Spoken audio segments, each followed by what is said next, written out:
예수님께서 드디어 살아나셨습니다. 살아나셨고 또 그 사실을 안식 후 첫날 바로 주일이죠. 일요일. 아직 어두울 새벽 미명에 막달라 마리아가 무덤에 달려가서 가장 먼저 발견하게 됩니다. 살아나게 되신 것을 발견했다기보다 막달라 마리아는 예수님의 그 시체가 없어진 것을 보게 되죠. 그래서 너무 놀라서 요한과 베드로에게 달려가서 이 사실을 알리게 됩니다. 그리고는 제자들도 신속하게 이동해서 이제 부활하신 예수 그리스도를 만나게 됩니다. 그리고 이제 예수님께서는 마리아를 부르시고 마리아는 그 부름에 응답합니다. 본문을 보면 신기한 게 있잖아요. 예수님을 알아보지 못하더라. 이게 죽은 자가 설마 살아날 일이 있겠어 라는 생각에서 알아보지 못한 거다라고 주장을 할 수도 있지만 오늘 본문을 쭉 보면은 그것이 아니라 변화산에서 그 산에서 엘리야와 모세를 만나실 때 예수님의 모습이 변화하셨던 것처럼 지금 예수님의 모습이 부활하신 몸으로 완전히 새롭게 영광스러운 몸으로 변화되셨다라고 보는 것이 더 맞는 거겠죠. 그래서 잘 알아보지를 못하는 겁니다.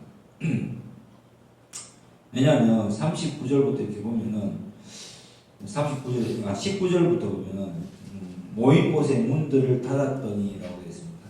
그런데 예수께서 오사 가운데 서서 이러시되 이렇게 표현하고 있거든요. 문을 분명히 닫아놨는데 여기 오사 예수님께서 말씀하시는 장면이십니다. 그리고 예수님께서 성령을 받으라고 말씀하시고 제자들에게 그 하나님의 사명을 감당할 권세를 성령을 통해서 주실 것을 또 다시 한번 말씀하십니다. 그리고 도마가 이제 한번 보지 못했기 때문에 8일이 지나서야 도마는 예수님을 만나게 되고 또 26절에 보면 문들이 닫혔는데 예수께서 오사 이 표현이 또 반복되고 있죠. 본문에 보면. 근데 이 질문이 없는 걸 봐서 이제 제가 여러분이 항상 이야기하지만 질문을 한다는 것은 결국 여러분에게 본문을 한번 주의 깊게 읽어보라는 얘기겠죠. 기독교는 결국 말씀의 종교입니다. 하나님의 말씀을 기록해놨고 그 말씀이 우리에게 역사하셔서 그 말씀을 성령 안에서 믿고 체험하는 그러한 종교입니다. 그래서 도마에게 이르시되 하면서 이제 또 다시 나타나실 때도 계속 문이 닫혀있다는 표현을 두 번이나 하고 있는 것을 한번 잘 생각해 보시기 바랍니다. 이걸 왜 못 찾았지 이렇게 볼 수도 있을 것이고 질문의 내용을 보면 여러분들이 그 부활을 나는 기정사실화해서 믿고 있다는 듯한 그런 이제 전제 아래서 지금 질문을 하거든요. 그렇죠? 질문 내용 보면은 근데 제자들의 입장으로 한번 돌아가 보면 정말 부활을 우리라면 믿을 수 있었을까? 그 당시로 돌아간다면 이렇게 한번 생각을 해보는 것이 더 맞지 않을까요? 그래서 질문 한번 이제 보겠습니다. 첫 번째 질문입니다. 17절에 왜 마리아에게는 붙들지 말라고 하시고 도마에게는 옆구리에 넣어보라 하신 걸까요? 그리고 예수님께서는 죽으신 후 바로 하늘로 가셔도 되었을 텐데 왜 이 세상에 계시다가 올라가셨을까요? 이게 첫 번째 질문입니다. 그리고 두 번째 질문은 왜 제자들은 예수님 옆에 그렇게 있고 많은 이적을 보았는데 다시 무덤에서 살아난다는 말은 못 믿었을까요? 또 세 번째는 예수님은 마리아에게 나를 붙들지 말라 하셨을까요? 17절 말씀. 또 네 번째는 요한복음에서 표징을 보고도 예수님을 믿지 못하는 제자들의 모습을 기록하는 것이 성경을 읽는 사람들 또한 보거나 겪은 일에서 믿음이 흔들려도 예수님을 믿어야 한다라는 것을 전하고 싶었던 것일까요? 물론 질문은 다 좋습니다. 그런데 이 질문의 속에 담긴 전제는 나는 부활하신 예수님을 믿고 있다. 물론 여러분 믿으니까 지금 있겠죠. 그런데 한번 본문 속으로 들어가 보면 정말 믿을 수 있었을까? 여러분들이 지금 부활하신 예수님을 만약 믿는다면 주님께서 나와 함께 늘 내 삶을 주관하신다라는 것을 정말 성령 안에서 체험한다면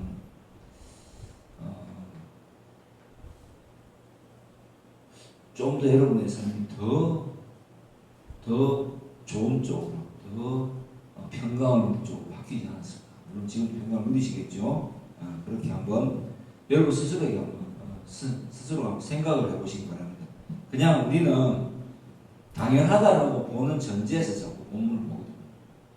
근데 이 본문은 어떻게 보면 부활이 진짜 사실이라는 것을, 그죠? 이 느린 믿음의 전개 과정, 느린 믿음을 통해서 보여주고, 또 본문을 가만히 보면은 이 믿음은 결국 제자들이 발전해 나가서 믿는다기보다는 예수님께서 믿음을 선물로 주시고 강화시켜 나가서 마침내 믿어질 수밖에 없게끔 만드신다라는 것은 어떤 구약의 패턴을 반복하고 있습니다. 아브라함의 믿음을 보면 알겠지만 처음에는 그 갈대아 우르에서 부르심을 받았고 이후에는 따라왔다가 72세 따라왔다가 약 80몇 세 때 그죠? 지나서 또 불 앞에 쪼갠 그 고기를 넣고 이렇게 또 제사 드릴 때 하나님께서 또 나타나셔서 또 약속을 해주시고 또 어쩌다 한 번씩 나타나시고 그런데 결국은 그 아브라함을 인도하시는 그 방향이 마침내 자신의 아들을 자식이 이삭을 모리아 산에서 번제로 칼로 잡아서 불태워서 제사를 드리는 믿음에까지 이르게 하도록 하나님께서 인도하시죠. 네. 똑같이 이 요한복음 20장에서는 부활에 대한 믿음을 주님께서 그렇게 이 짧은 장에 함축적으로 압축시켜서 그냥 이런 과정을 거쳐서 마침내 제자들을 믿음 위에 세우신다는 것을 지금 표현하고 있는 장면입니다. 이제 질문에 대한 대답을 한번 해보겠습니다. 첫 번째 질문, 17절이 말씀이 이제 두 분이 이제 질문하셨는데 첫 번째, 세 번째 질문, 마리아에게는 붙들지 말라고 하셨을까요? 하고 도마에게는 옆구리에 넣어보라 하신 걸까요? 이 질문에 대한 대답은 바로 이것입니다. 붙들지 말라라는 것이 어떤 의미냐면은 계속해서 예수님과 함께 육신의 모습으로 지내고 있기를 바라지 말라, 그런 뜻입니다. 그러니까 주님 이제 다시 살아나셨으니까 이제 우리와 함께 있어 주세요. 저와 함께 계세요. 제가 끝까지 주님을 보필할게요. 이렇게 이제 하고 싶은 것이 마리아의 마음이었겠죠. 거기에 대해서 예수님께서 이제 부활하신 몸을 입으신 예수님께서는 이제 그 시대가 아니라 승천하시고 성령이 오셔서 새로운 이 복음의 시대가 열릴 것을 말씀하시면서 마리아에게 나를 붙들 필요가 없다. 이제 나는 승천할 것이고 네가 나와 함께 계속 있고 싶은 이 믿음에서 어떤 상태에서 벗어나서 이제 나를 증거하는 쪽으로 변화되어야 될 시기가 왔다라는 이야기입니다. 그래서 붙들지 마라 이렇게 말씀하십니다. 도마에게는 부활하신 그 예수님께서 이 도마의 그 의심하는 말을 긍휼히 여기셨다고 봐야 되겠죠. 그리고 그 뒤에 보면은 보지 못하고 믿는 자가 복이 있다는 말씀을 오늘 살아가는 우리에게 해주기 위해서 도마에게는 한번 만져보라, 넣어보라 이렇게 이제 말씀하십니다. 그런데 실제로 도마가 옆구리에 손을 넣고 만졌습니까? 안 만졌습니까? 네?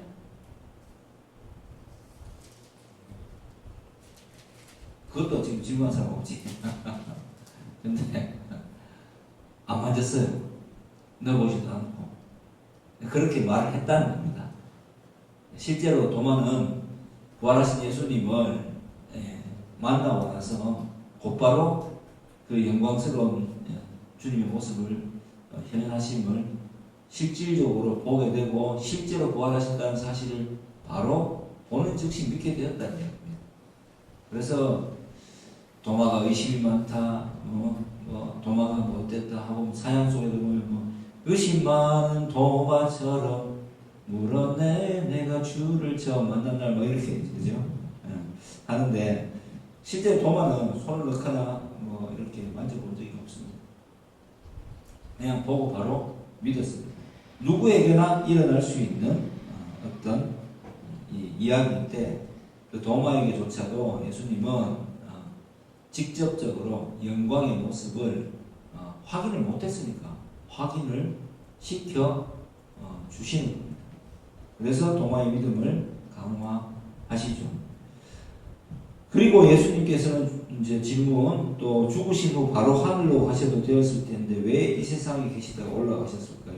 이거는 뭐 기독교의 핵심이잖아요. 부활이 확실하다는 것을 기록하기 위해서 이 사도 요한이 이 책을 그죠? 기록한 목적 31절에 보면 예수께서 하나님의 아들 그리스도이심을 믿게 하려고 부활하신 그 영광스러운 몸의 상태를 제자들에게 보여주십니다. 그래서 완전 변화된 예수님을 만나고 난 뒤 제자들은 또 성령을 받고 나서 그 다음부터는 결코 두려워하지 않는 그러한 사도의 모습으로 전도자의 모습으로 거듭나게 됩니다. 온전한 믿음을 가지게 되고 강화된 믿음의 행보를 걷게 되죠. 그게 바로 예수님께서 부활하셔서 제자들을 증인으로 세우기 위해서 곧바로 하늘로 승천하시지 않고 제자들과 함께 지내신 목적입니다. 이제부터 다 찾아가서 만나시잖아요. 엠마오로 가는 길 위에서도 제자들을 만나시고 그런데 되게 재밌는 게 못 알아봐. 길을 계속 걸어가면서 이야기를 하는데 예수님인 줄 못 알아봐. 그런데 어떤 강화하는 말씀을 이제 기억하는 말씀을 해주실 때에 그들이 비로소 예수님인 줄 알아봅니다. 이거는 정말 그런 거 아닐까요? 어떤 우리 아들 중에 한 분께서 그죠? 큰 아들이 보면은 집에서 거의 이렇게 시체처럼 이렇게 있고 또 모자 쓰고 그냥 또 나와서도 그냥 힙하게 다니는데 어제 새로 들어온 멤버가 한참 보더만은 그 대상 받으신 그 색소포니스트 맞죠? 이렇게 물어봤다고 하잖아요. 무대에서 이 포마도 바르고 하얀 셔츠를 입고 막 멋있게 부르던 그 사람이 눈앞에서 왔는데 반대 아니겠습니까? 그죠?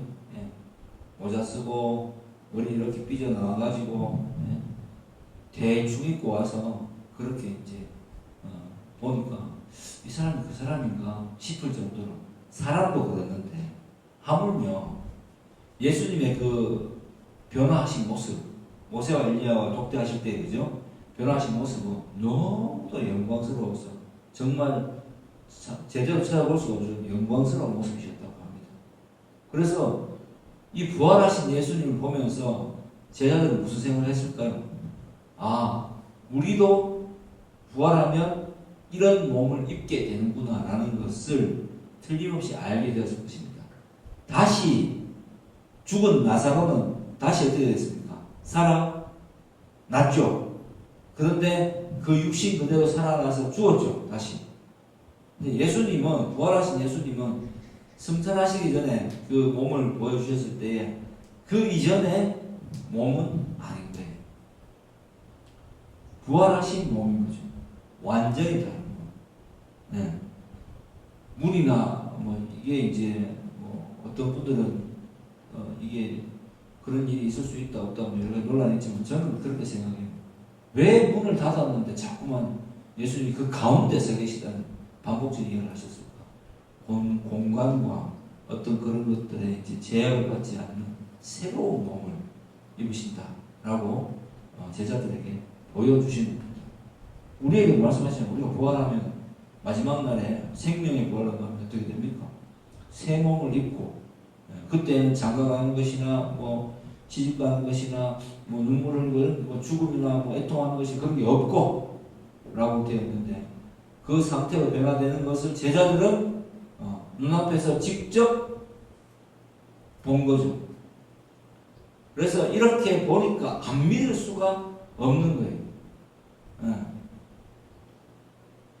우리도 그랬으면 좋겠는데 에 대한 예수님 답변을 주시잖아요. 보지 않고 믿는 자가 더 복되다고. 근데 이 말씀을 잘 생각해 보세요. 보지 않고 믿게 되려면 이 말씀을 오늘 제가 여러분에게 전하는 말씀을 통해서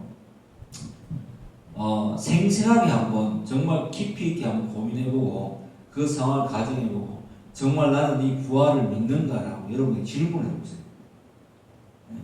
그러면 여러분의 믿음이 좀 많이 그 내용 면에서 달라질 거예요.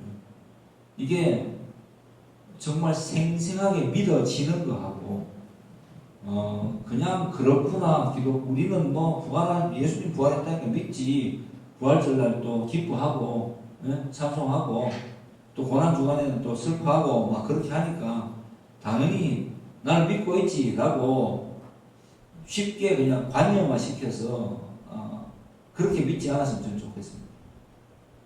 오히려 생생하게 한번 정말 제자들이 왜 이렇게까지 제자들이 목숨을 걸고 사도행전에 보면 목숨을 걸고 순교하기까지 주의 부활하심과 예수가 그리스도 되신 하나님의 아들 되심을 그렇게 증거하고 다니는 일생을 그렇게 다니면서 살았을까?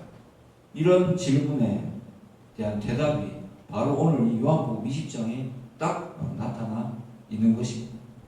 그래서 이 본문을 기록하면서 사도 요한이 마지막에 31절에 이야기하잖아요. 이게 이렇게 기록한 목적이 너희가 예수께서 하나님의 아들 그리스도임을 믿게 하려고 또 그 이름을 힘입어서 생명을 얻게 하려고 이렇게 생생하게 기록한 거야. 이렇게 지금 말씀하고 있는 것입니다. 자, 두 번째 질문. 왜 제자들은 예수님 옆에 그렇게 있고 많은 이적을 보았는데 다시 무덤에서 살아난다는 말은 못 믿었을까요? 자, 지금 저는 여러분에게 한번 질문해 보겠습니다. 지금 여러분이 주님과 동행하는 삶을 매일 살고 있습니까? 이 질문에 한번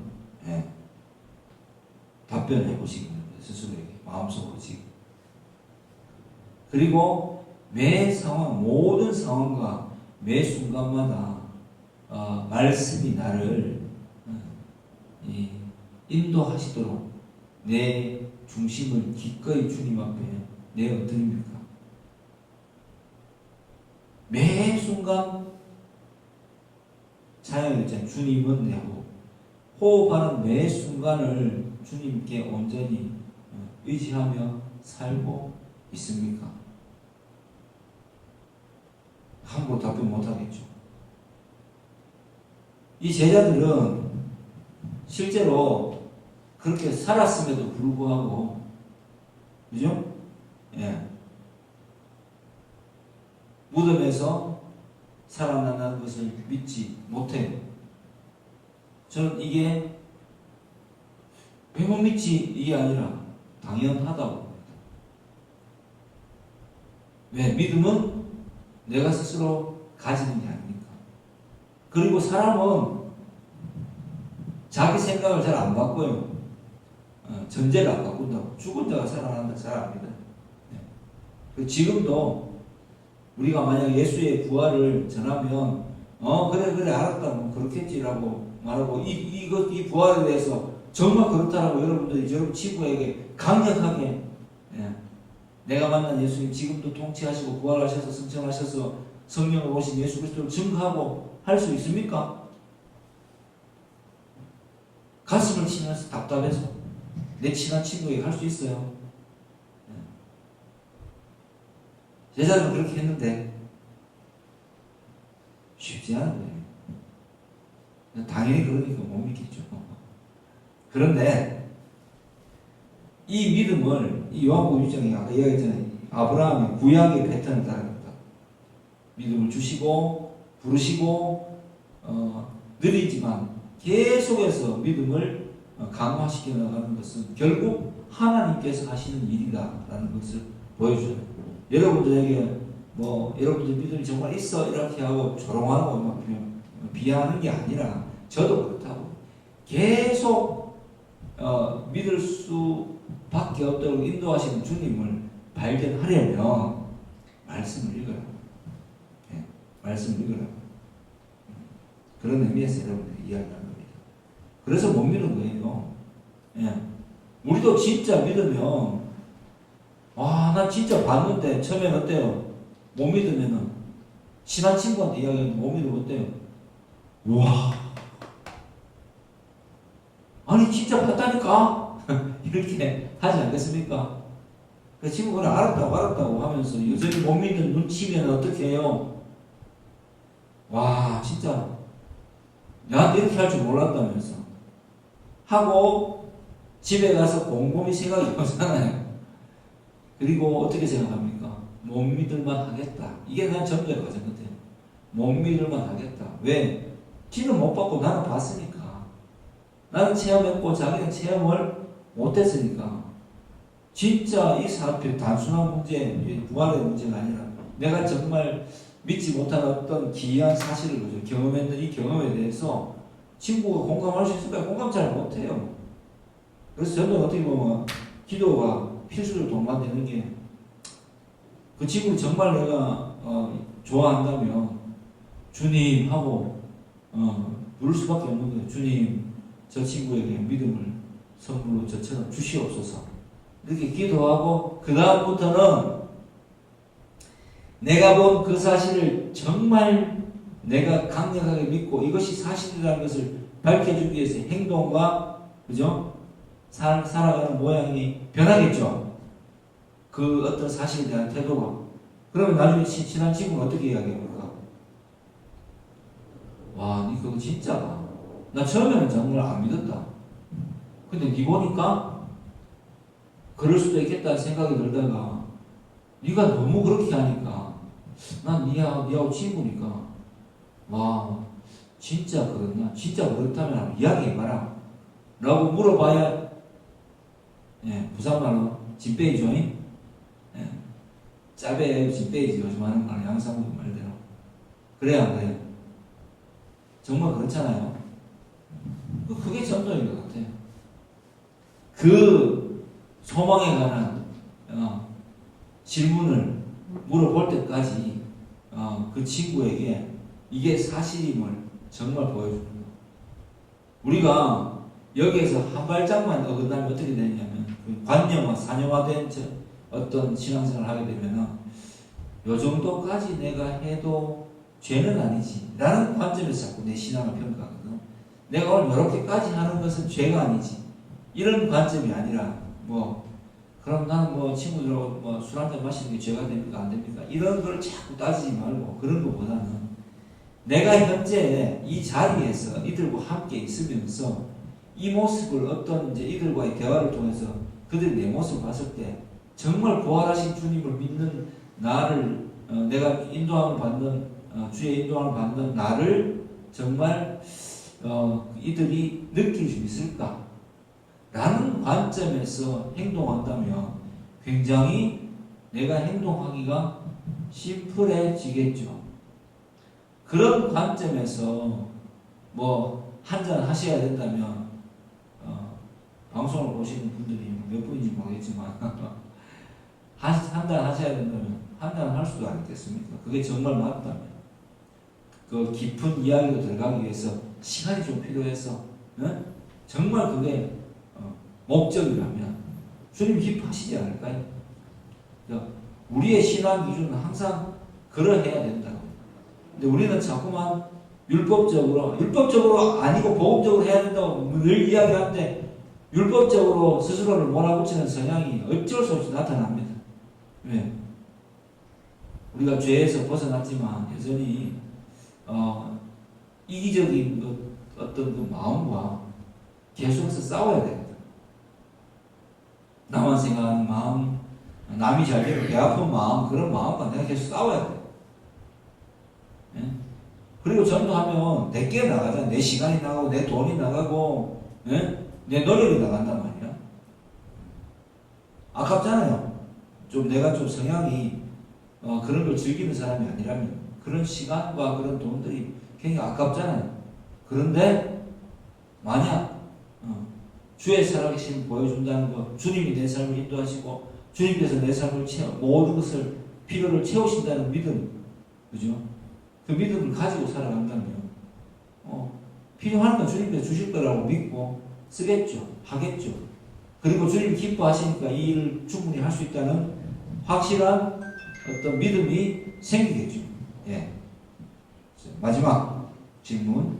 요한복음에서 표징을 보고도 예수님을 믿지 못하는 제자들의 모습을 기록한 것이 그의 모습을 기록한 것이 다시 말하면 믿음 없는 제자들의 모습을 기록한 것이 성경을 읽는 사람들 혹은 보거나 겪은 일에서 믿음이 흔들려도 예수님을 믿어야 한다는 것을 전하고 싶으셨던 걸까요? 예, 맞습니다. 네. 이 제자들은 심지어 보고도 이렇게 하는데 지금 보지 못하고 여러분들은 그래도 믿고 있잖아요. 이 일이 얼마나 대단한 일인지를 알아라.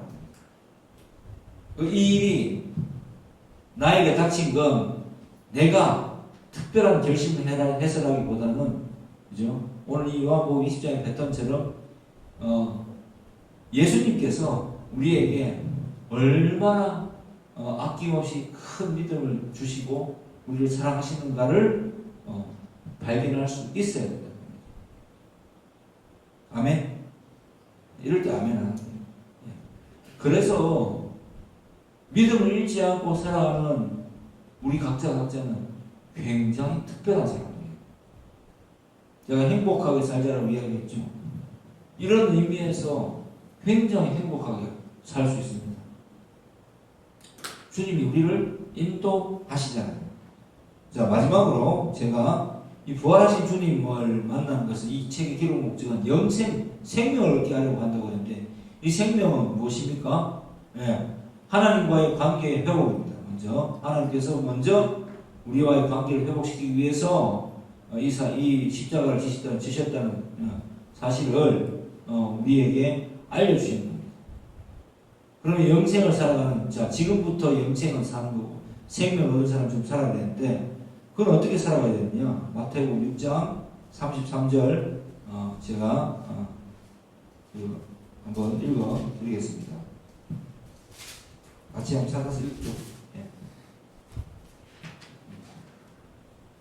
시작. 그런즉 너희는 먼저 그의 나라와 그의 의를 구하라. 그리하면 이 모든 것을 너희에게 더하시리라. 아멘. 예. 영생을 얻은 자는 이렇게 사는 거예요. 자, 이걸 제가 헬라 원문을 참고해서 한번 개인 번역을 한 걸 알려드릴게요. 적어놨을 것입니다. 우리 가족들한테 제가 보냈는데, 그런즉 너희는 먼저라는 것은 최우선 순위로, 시간적 순서를 말합니다. 가장 최우선 순위로 하나님의 통치, 나라는 바실레이아 통치를 뜻합니다. 하나님의 통치와 그의 의는 하나님과의 관계, 그리스도와의 관계를 구하라는 추구하라. 뭐라고요? 추구하라는 뜻입니다. 최우선적으로 하나님의 통치와 하나님과의 예수 그리스도와의 관계를 추구하라. 그리하면 이 모든 것을 위에 뭡니까? 보면은 무엇을 먹을까? 30절에 나오죠. 무엇을 마실까? 무엇을 입을까? 먹고 입고 마시는 것을 우리에게 더하시리라는 부산물로 계속 공급하시는 뭘로? 부산물로. 예. 우리가 그리스도와의 관계를 추구하고 하나님의 통치를 그죠? 이 추구하는 삶을 계속 살면 우리의 뜻대로 주는 게 아니라 하나님께서 하나님의 뜻대로 우리에게 넉넉하게 그 필요를 계속해서 먹고 입고 마시는 것에 대해서 계속 공급하신다는 겁니다. 이게 영생을 누리는 삶의 진짜 모습이에요. 그러니까 34절에 보면 염려하지 말라. 염려하지 말라고 이 말씀을 산상순 속에 예수님께서 제자들에게 그 말씀을 듣는 사람들에게 해주시는 것입니다. 왜냐하면 먹고 사는 게 이 당시에는 우리보다 지금 훨씬 힘들었겠죠. 그죠? 그런데 이 말씀은 그 당시에 살아간 사람들이 얼마나 큰 의미겠어요. 진짜 예수님께서도 그런 삶을 사셨거든요. 그죠? 약 한 18년간의 삶을 지난주 이야기했지만 12살 때부터 기록이 없잖아요. 공생을 시작할 때까지. 세포리스라는 그 어떤 그 도시로 가서 목수, 현장직을 하셨을 가능성이 높은데 하루 일을 해야지 먹고 살아요. 부자를 제외하고는 진짜 우리 1960년, 70년 우리 할아버지 세대들 보면 우리 아버지 세대도 그랬지만 진짜 하루 벌어서 하루 먹고 사는 거. 다른 사람들 막 경제 붐이 일어나기 전에는 하루를 벌어서 먹고 사는 문제가 너무 컸어요. 그래서 뭐 고기를 따지고 맛집을 따지고 이런 이런 시대를 살아가는 우리로서 이해가 잘 안 되겠지만 정말 이 말씀은 대단한 말씀이에요. 먹고 입고 마시는 거 해결되면 다 해결되는 건데 그거를 하나님과의 관계를 추구하는 삶을 살아가면 그걸 하나님께서 다 책임지신다라고 그렇게 염려하지 말고 하는 이 말씀이 얼마나 대단한 말씀이겠어요. 오늘 살아가는 우리에게는 이렇게 보이는 거죠. 너희가 하나님과의 관계를 추구하는 삶을 살아가면 너희가 원하는 대로가 아니라 내가 너희를 원하는 대로 하나님께서 너를 사용할 거야. 나를 사용하실 거야. 라고 이제 말씀하시는 겁니다. 그러니까 자꾸 더 가지려고 막 더 어떻게 하려고 애쓰지 않아도 된다는 얘기입니다. 하나님과의 관계를 추구하다 보면은 돈이 필요하면 돈을 주실 것이고 쓸 만큼 주십니다. 예. 집이 필요하면 집 살 만큼 또 어떤 방식으로든 또 주십니다. 어떤 방식으로 해결해 주십니다. 뭐 펜트하우스에 살지는 못하겠지만 적어도 깨끗한 집에서 뭐 비바람을 피하고 따뜻하게 또 시원하게 잘 수 있도록 하나님께서 우리를 인도하신다는 이야기입니다. 그러니까 우리의 포커스가 나에 대한 어떤 그 자긍하는 마음 때문에 계속 나는 평생 이렇게 살았으니까 난 좀 더 잘 살아야 돼. 난 좀 더 가져야 돼. 난 좀 더 멋진 삶을 살아야 돼. 나는 나 중심의 생각에서 출발하는 것을 하나님께서 지금 오늘 이 말씀을 통해서 경계하시는 거예요. 그렇게 하면 이 세대를 본받는 거잖아요. 그죠? 그리고 이 세대를 본받고 이 세대 사람들처럼 살아가면 하나님 아들들이 창세기 6장에 보면 어떻게 됩니까? 사람의 딸들의 아름다움을 보고 결국 무너지게 됩니다. 근데 추구하는 삶을 하나님과의 관계를 추구하는 삶을 살아가면은 완전히 다른 삶을 살겠죠. 매 순간 부활하신 주님을 믿고 말씀을 볼 때마다 사실 새롭게 되겠죠. 그리고 뭐 하나 생각하고 행동하는 것도 조마조마하고 조심스럽고 막 이건 복음이 아니거든요. 그런 게 아니라 난 참 행복한 사람이구나. 난 참 하나님께서 나를 사용하시는 난 참 대단한 존재인 그런 사람이구나. 나 걱정 안 해도 되는 사람이구나. 이렇게 생각하고 살아가요. 그러면 뭐 부자가 부럽지 않고 그죠? 걱정하는 사람들 보면은 참 예수 믿으면 될 텐데라는 생각이 절로 나지 않겠습니까? 그래서 결국은 뭐 세상은 하려도 있지만 내가 바뀌면 세상이 바뀌는 거예요. 관점을 바꾸면 내 관점을 바꾸고 내 가치관을 바꾸면 세상은 달리 보이는 것입니다. 그러면 우리는 그러면 뭐 더 좋은 집에 살면 안 돼요? 그런 이야기가 아니에요. 더 좋은 집에 살 수 있죠. 미래를 그럼 꿈꾸지 말아야 되니까 그런 이야기 아니에요. 미래를 꿈꾸는데 그 미래는 주님과 함께하는 미래여야 된다는 겁니다. 계속 추구하는 삶을 살아가게 되면 결국은 부활하신 주님께서 우리에게 부탁하고 맡기신 대로 하나님의 아들 예수가 바로 그리스도의 힘을 모든 사람에게 보여주는 삶을 살아가는 과정 속에서 여러분에게 집도 주고 차도 주고 사람들도 보내주고 먹고 입고 마시는 거에서 다른 사람들이 볼 때 굉장히 좀 품위 있게 살아갈 수 있도록 하나님께서 그렇게 만들어주시겠죠. 왜? 지금은 2026년이잖아요. 여기는 한국이잖아요. 예. 우리가 만약 겨우 밤 입에 풀칠하고, 이 말씀 겨우 입에 풀칠하고 겨우 그냥, 그죠? 달새방 살면서 겨우겨우 살아가는 모습으로 살면서 막 자꾸만 내 자신을 막 이렇게 웅크리고 살아가면서 난 그래도 예수 믿으니까 천국 갈 거야. 이런 시대는 아니잖아요. 제가 여러분한테 늘 말씀드리잖아요. 자기 미래를 위해서 주님 제가 이 모습이면 주님 제가 누구에게 전하기가 좀 힘들지 않겠습니까? 내가 지금 누구를 만나서 전도하고 있는데 주님 저에게 좀 더 좋은 환경을 주십시오 하면은 그리고 내가 준비하면 주님께서 시대를 바꾸든지 주십니다. 그죠? 생각을 바꾸든지 뭐 법적으로 또 내가 몰라서 못 푸는 부분이 있는데 또 지혜를 주셔서 알게 하시고 그죠? 내 삶은 얼마든지 바꿀 수 있는 거거든. 수십억 하는 아파트 한번 살아보고 싶으면 살아볼 수 있죠. 필요하다면. 월세 내고 살면 되잖아. 안 그래요? 그렇다고요. 그러니까 여러분 오늘 부활하신 주님을 왜 이렇게 요한이 강조하느냐면은 우리가 특별한 사람임을 저는 알려주는 것이다. 그래서 본문을 해석합니다. 부활하신 주님을 보지 않고 믿는 우리는 굉장히 특별한 사람입니다. 어떤 사람입니까? 예수님이 하나님이심을 증거하는 표본입니다. 증거예요. 증인. 그래서 우리가 추구하는 삶이 주의 뜻 안에 딱 있으면 여러분은 계속 주님과의 관계를 추구하고 살아가다 보면은 끊임없이 채우시는 여러분의 하루를 발견할 수 있게 될 것입니다. 저는 이번 주에도 체험을 했죠. 그리고 필요하다면 계속 그게 돈이라면 주십니다.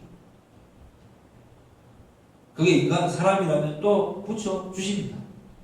그래서 주눅들지 말고 복된 삶을 살아가는 주의 축복합니다. 나는 어떤 존재다? 나는 주의 부활의 몸을 직접적으로 경험하게 돼. 나도 부활의 몸을 경험하게 돼. 아주 특별한 존재다. 라고 생각하며 살아가는 저와 여러분 되기를 주의 이름으로 축복합니다. 기도하겠습니다. 하나님 아버지